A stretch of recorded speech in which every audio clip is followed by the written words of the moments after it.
Go for it. Hello, guys. Welcome back to SWS Boxing. Delighted to be joined with Kevin Thorniley. He is a boxing trainer, and yes, well, he trains.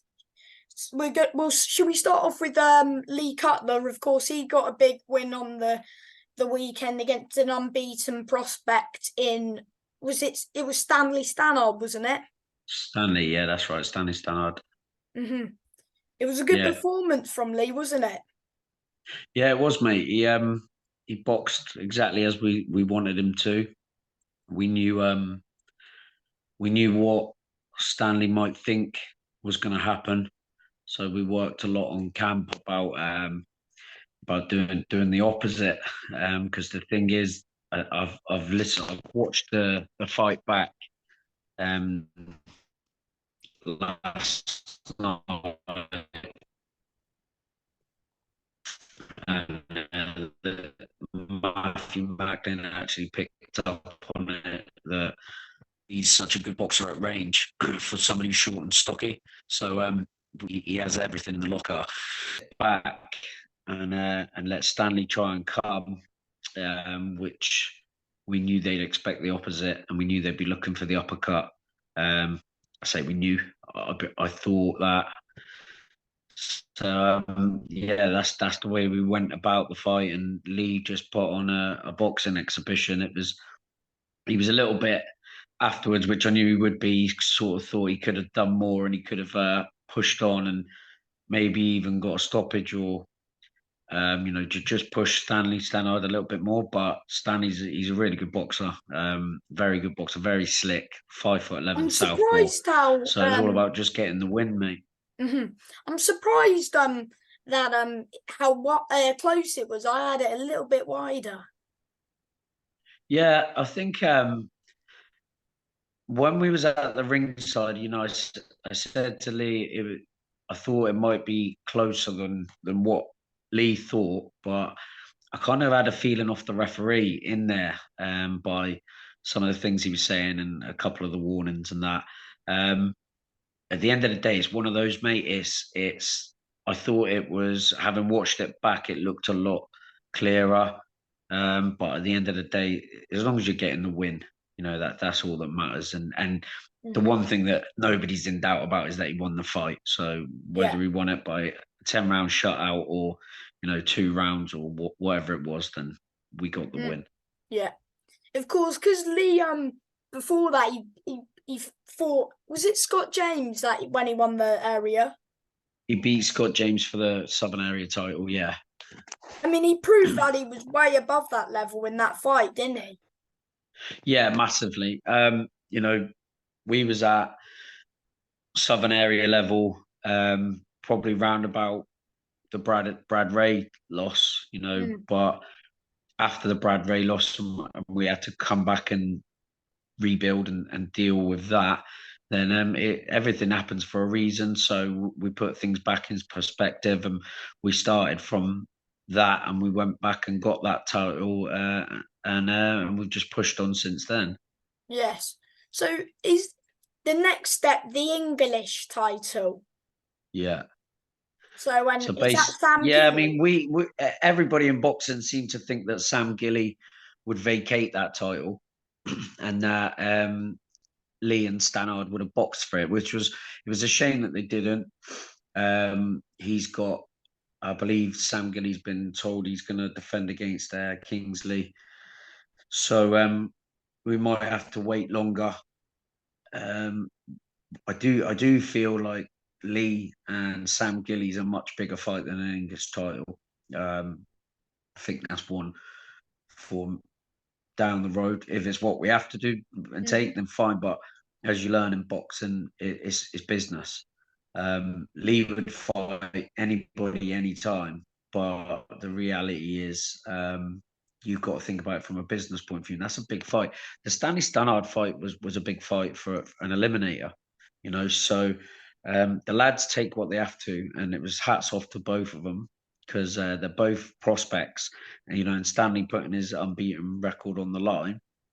It's kind of where the lads are at the moment. They need to take risks, but once you prove yourself, you'd like to think that it would make sense for Sam Gilly to push on, British, Yeah. and that we'd taken English, and then maybe get the fight with Sam down the road for the British. But we'll see. Like I say, dust is just settling from an amazing weekend, so we'll sit down with the management and Sky and see where we're at.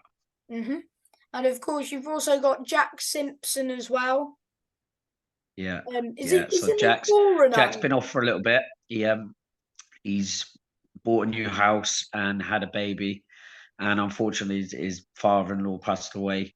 So he's had a lot going on. So he's been out of action for a while, but hoping to get him back in the gym, fresh and ready to go again soon, mate. And we'll push him on for towards the Southern Area title as well as what we'd aim for with Jack. When can we expect to see him back out? Well, he's not going to be back before June, which is sort of the next small hall show that we've got lined up. I would love to see him out around about October, November time, Mm-hmm. and then we can get one under his belt for this year, put a slow year to bed, and then really kick on next year. Mm-hmm. Fair enough. And Caleb as well. Caleb Yeah. Johnson. Yeah, so Caleb's obviously he's our big heavyweight. He's had real bad luck with injuries. He won his 3 fights but broke his hand, and he had an operation on his hand, had it pinned. They took it out. Um, we're not 100% sure, but we think there may well have been still a hairline fracture when they've took the pin out, because he came back to training, sparred once and said he felt his hand had gone, went back, and it was basically still broken on one of the bones. So he's on a long layoff, because we need to let that settle before we can again start getting him back in the mix. Mm-hmm. Of course, Sammy Davis as well. Yeah, Sammy's boxing 24th of June. Is that Just waiting. O2 in Bournemouth? That's right. Yeah, Bournemouth 02, Steve Bendel show. Mm-hmm. So we're Sammy will be back out. Waiting to match him for that. But How many Sammy's another one. rounds? So we'll be on 4 rounder for that one, Mm-hmm. and then the next fight we'll probably push on to a 6 rounder. And again, What weight Sammy's is one he that again? he's at middleweight, mate. Middle, He's yeah. at middleweight. So yeah, he's obviously at the moment boxing's bustling in general. There's lots of good prospects here and there everywhere. So it's a case of just getting the training done and getting the fights under their belt and trying to push in the best angles you can. So obviously for Sammy, we'd like to go Southern Area route as well. Yeah. So would you look for if Caleb gets back going when he can come back maybe next year, try and get for that Southern Area because it is Yeah, vacant. definitely. All three of them, we're realistic. All three of them had good amateur careers, but they didn't push on to like elite level where they're boxing for national and things like that. So we have to take our time with it. We have to build them the right way, and I think the Southern Area is a great belt to win for It these is. lads. Without pushing them on too quick. So I think something to aim towards southern areas, and you build off of the southern area. So yeah, that'd be the route we'd take with all three of them, really. Mm-hmm. Can we talk about Joe Pickford? Yeah, yeah. Joe's obviously had a bad weekend. Obviously, I was training Joe up until beginning of this year. We didn't. I don't like the word split because we're still friends. Yeah.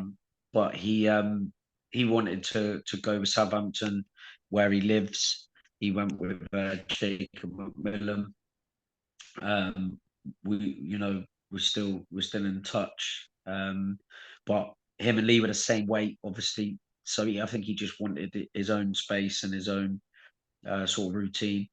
So we just agreed that he would go back and train Southampton. We were considering, still working together, but like I say, we're still friends, so it wasn't. So do you still want him to do well? Yeah, of course, mate. I was genuinely gutted, and the sad part is, there was people who was like, oh, I suspect you want Eggington to win. I was like, no, not at all. Like,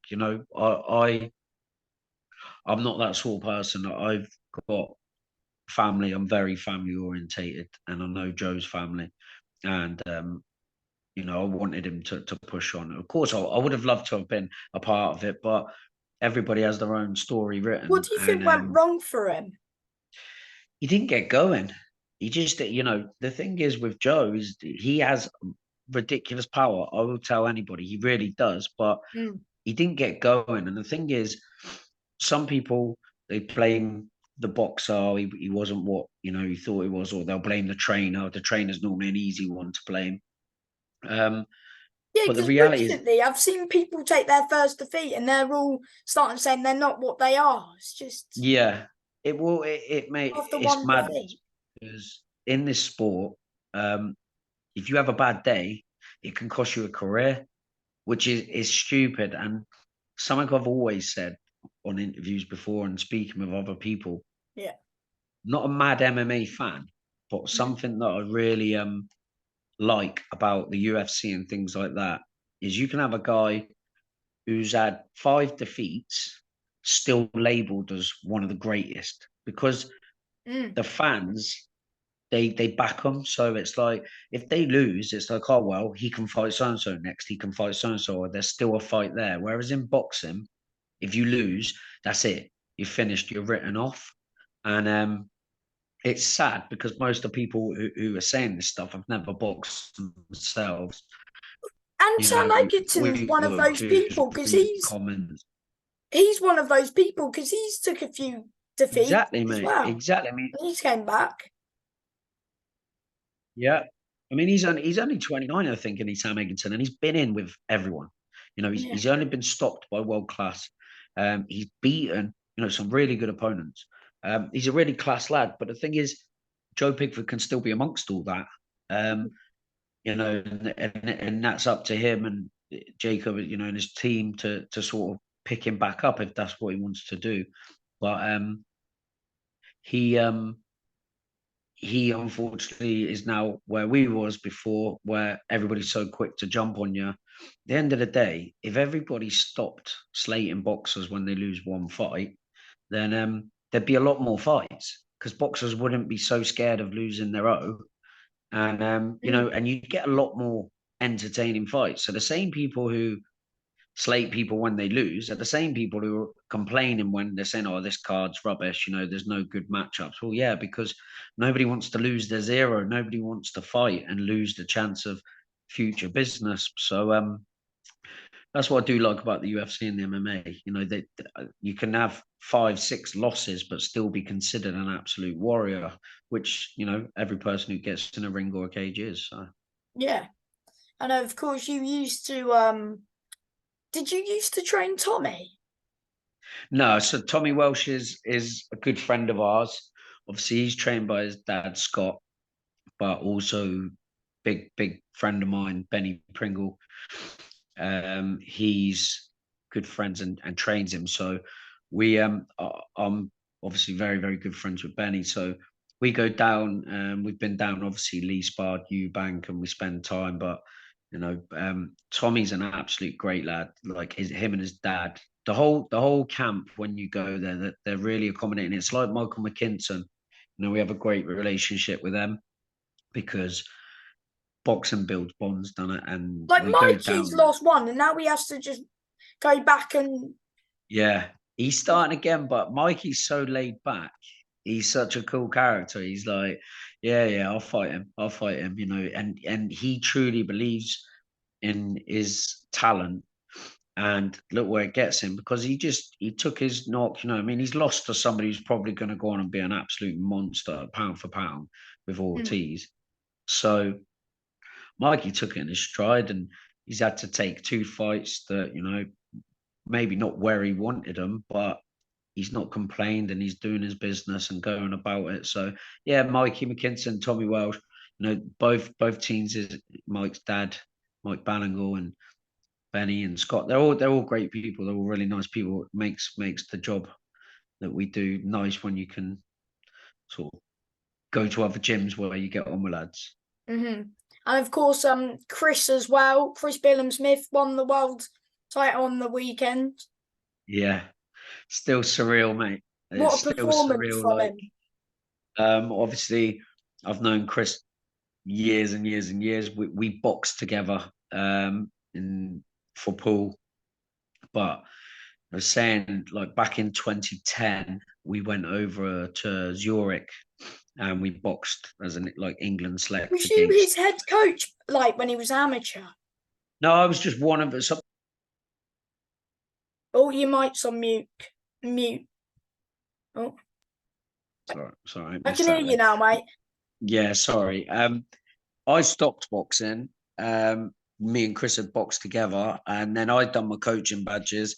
So I was just a part of Chris's coaching. I wasn't the head coach, but we've always just been mates. You know, I'd just help him out. But Mm-hmm. obviously, my proud part in it was I used to drive Chris to London when he was sparring with David Hay and George Groves. And on the way back from one of those spars, Chris was like, I want to turn pro and I'd love to ask Shane. And I said, mate, just ask him. And I said, ask Shane if he'll train you. What can he say? No. And so I know that's, we had that conversation in the car, and then obviously he took it to Shane. And as Shane said himself, like he didn't imagine he'd get him to where he has, but that's like absolute hats off to Shane. It shows what world class trainer he is, because him and Chris have built that bond, and wow, look what happened. We're still all like shaking our heads, like can't believe it. Like Chris is a Best world champion. performance to date by a mile. Yeah, he was mate. He did everything he had to. Lawrence is a really nice bloke, really nice bloke. But terrible to watch sometimes Mm. when fights are like that. And Chris just handled it so well, kept doing what he had to do, kept chipping away, got the knockdowns, obviously the points off. I mean, It that was, was it was, fair because he kept holding. He didn't. yeah. Oh, it was Bit fair, mate. awkward. I thought the referee was brilliant. The Yeah. referee was really good. I thought he had it spot on with the points off. Apart The from that second judge who had knockdown, 112, 112. yeah, mate. I don't know where. I don't think there's a single person in boxing knows where that one came from. But Yeah. yeah, at the end of the day, like I said at the beginning, Lee Chris has got a world title wrapped around his waist, and that's all that matters. At Bournemouth Football Stadium, which is even better for Yeah, him. unbelievable, mate. Like it's been mentioned so many times, but like 7 years ago. So are you Chris's cutman or? No, so I just go in his corner. I just sit with him as a mate. Like he has his own team. We're all mates. Our team is friendship. Like me, Lee, and Chris and Jack. We've got our own little WhatsApp group. We all, we go out, we eat together, we see each other. But in terms of professional, no, that's all down to Shane McGuigan, Josh Pritchard, Barry McGuigan, Chris's team. So me and Lee are nothing more than his cheerleaders, so we're just very, very good friends, and we're just happy to see him doing so. So after that fight in December, did you against I can't pronounce his name and I'm not going to attempt it because I'll be here all day. But Yeah, after that win, did you guys kind of know that the world title shot was eventually going to come up? yeah, yeah, we did. We knew that the world title was there to be had for Chris. A good friend of mine who's done so much around this area is Joe Ashford. He's a local businessman, um, extremely talented in business. When he come along, he started making waves and started making things happen for the area through Sky. He funded towards the show. He sponsored. He's good friends with Neil Blake, who's the CEO of Bournemouth. So once Chris got those wins, Joe obviously started making things happen through Bournemouth, and obviously Bournemouth loved Chris. Mm. So it all just sort of came together, but it was a lot of hard work behind the scenes to make it happen. Mm. And massive shout to Joe Ashford for that, because literally without him, it probably wouldn't have come off. But between him, Sky, AFC Bournemouth, and obviously Chris, the main man, Mm-hmm. it happened. Will there be a rematch? Because Lawrence said that he wanted a rematch. Yeah, there is a rematch clause. So I would Lawrence being the way that he is, I would fully expect him to take it. But again, I'm just a fan in that perspective. I am. I don't know. We don't get too involved with Chris's actual business side. Behind the scenes, we just Chris will tell us what he wants when he wants, and we don't ask too much. But I do know there is a rematch clause, Mm. and I Because I the can't Cody did imagine defend it, didn't he? he did, mate. Yeah, I Mm. can't. I can't imagine that he wouldn't want that rematch. I do know that Richard Riakporhe is definitely hanging about around. And then there's Besides, other people at that weight as well. So it's yeah, very good weight at the minute is it is. cruiserweight. Yeah, Do you it is, think mate. Yeah. I know do you think Chris will ever like go up to heavyweight or Um, nah, no. I think he's obviously pushing on now. He's getting a little bit older, and I think now that he's world champion at that, I think knowing Chris, he'll have one thing in his mind, and that is to get a unification at cruiserweight. By the time that's that fair. happens, Mm, I think Mia, his wife, and his little boy Frank will be calling for him to come home for good. And Carl, what story that would be if he could do that. mm, yeah. And anything else before I let you go? No, mate, just happy to help out. Absolutely loving the shirt, mate. We're a good Hmm, season for the Reds, yeah. And yes, mate. let's hope on Saturday we can turn over those Blues. Let's hope so. Hmm. Cheers for your time, mate. I do appreciate your No time. worries, mate. Nice Cheers, talking. pal. Bye, mate. Cheers. Bye-bye. Bye.